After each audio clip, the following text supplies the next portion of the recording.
kind of disappointing to me. That's my opinion anyway. But I think this one was a whole lot better than the other ones with some very good performances to boot. Next is another animated film called Epic, and well, the title pretty much explains it. This is my favorite animated film of this year. Epic is definitely an adventure that I recommend you go on if you have not yet.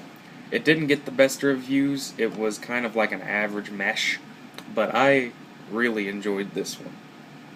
Next is The Heat, another comedy action film. And this year has really been a year where comedy has shined. For the last few years, the comedy movies have really been just kind of stupid. But this year has been one where I found myself enjoying a lot of them, and this is no exception. Sandra Bullock and Melissa McCarthy's chemistry on screen is undeniable, and it is great. And a lot of the situations that they end up in are very funny, and I was laughing a good portion of this movie. World War Z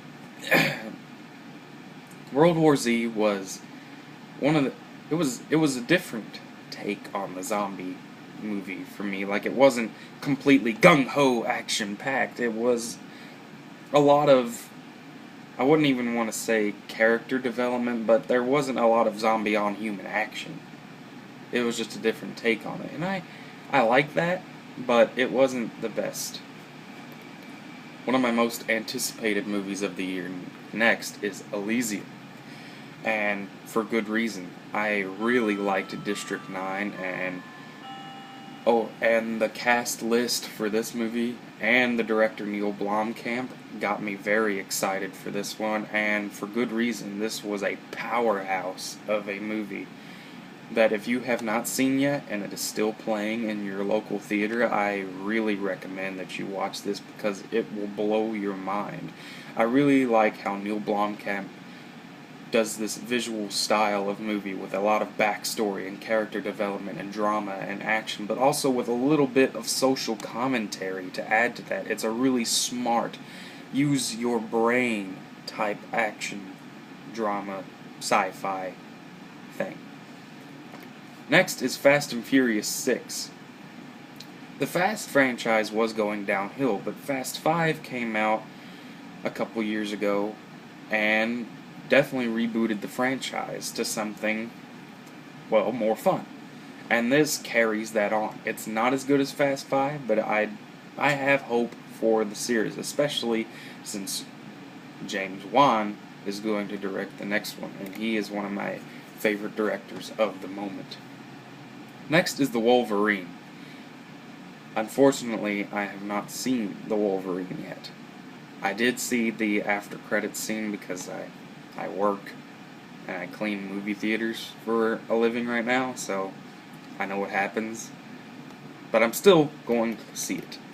Lee Daniels' The Butler is one of my favorite films of the year so far. This is a good movie. I don't know how else to explain it, and it's a very good, I want to say historical drama, but I don't know if that's really the best way to put it.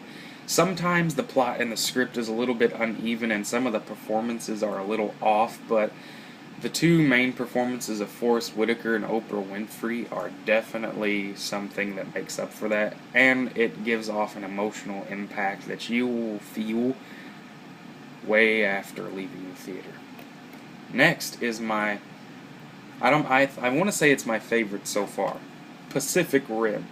This movie gave me a headache, but in a good way. It didn't give me a headache like The Great Gatsby. It gave me a headache because I was mesmerized by what they put on the screen. This movie is so overwhelming in its visual style, its action. Sure, the performances aren't that great. A lot of them aren't that great. But what were you expecting? It's robots fighting monsters, and I really liked that. I had a fantastic time with Pacific Rim. Next is Love Is All You Need. Didn't see this one. The East. Also didn't see that one. Despicable Me 2 I found wasn't as good as the first Despicable Me was, but is definitely worth a watch. Monsters University, also not as good as the first movie in the Monsters franchise, Monsters Inc., but it's definitely also aimed more towards kids than a family-oriented genre, but it's good. Iron Man 3. I really liked Iron Man 3 when I first saw it, but now, a few months later, I find myself very nitpicky about it, and just all of the things that they messed up kind of really put me out of the movie, like how they messed up some of the villains, and just overall a very disappointing feel for Iron Man 3 for me. Much Ado About Nothing is one of my favorite Shakespeare to film adaptations. Thumbs up for Joss Whedon for that.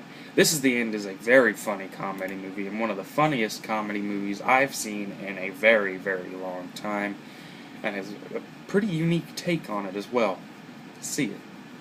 The Conjuring, probably my second favorite movie of the year. As soon as I saw the first trailer for this movie, I knew there was good things to come from this movie. Like, the performances all the way around are very, very convincing. And the direction that James Wan gives a very creepy, tense feel the whole time, and it is definitely one of the scarier times I've had in the theater, and I definitely recommend that you check it out. Star Trek Into Darkness. Not as good as the first Star Trek, but still a mesmerizing, beautiful, great Star Trek adaptation. I'm sick. Frances Ha, I did not see. I'm not even sure I pronounced that right, but I hope I did. I did not see that. I want to, though. Fruitvale Station. Definitely not something you want to see if you want to have a great time at the movie theater, but if you're looking to get to see a very emotionally gripping tale that is based on real life events, I would definitely see Fruitvale Station, because it blew me away, especially with a great performance by Michael B. Jordan. This is a very powerful film. Next is Mud, also a very powerful film. It is a very great southern drama with some very good performances by Matthew McConaughey, Reese Witherspoon, Jacob Lofton, etc. This is a very powerful southern drama. I mean, that's all I can really say. It is extremely engaging, but it also stays charming and sweet and heartfelt at the same time, being very emotionally gripping and powerful at the same time. And now, Before Midnight. Before Midnight is the best reviewed movie of the summer so far, maybe the year. The Before trilogy is some of the best reviewed movies of all time anyway, and one of the best reviewed trilogies of all time, for very good reason. They are some of the best written, best acted, and best directed romance movies I have ever seen, and Before Midnight is no exception. Is it my favorite movie of the year? No. But it is definitely up there, and I recommend that you see that if you are a fan of romance movies, but maybe not if you're a fan of very cliche romance movies. This is something for someone who's looking for a movie that is a little bit different. And I recommend that you see it if you're looking for something like that. Those are the summer movies of this year, and I'm going to be back in reviewing more movies as the year goes on. Like I said, for one, I've been sick for a little while, and two, it's hard to find time in between my work schedule, but I'm definitely going to be back reviewing movies soon. Those were my opinion on the summer movies that I've seen. What was your favorite summer movie? What did you think of this year's summer movie season? Did you think it lived up to the expectation? Did you think it was disappointing? Let me know in the comments section. Until then, take care.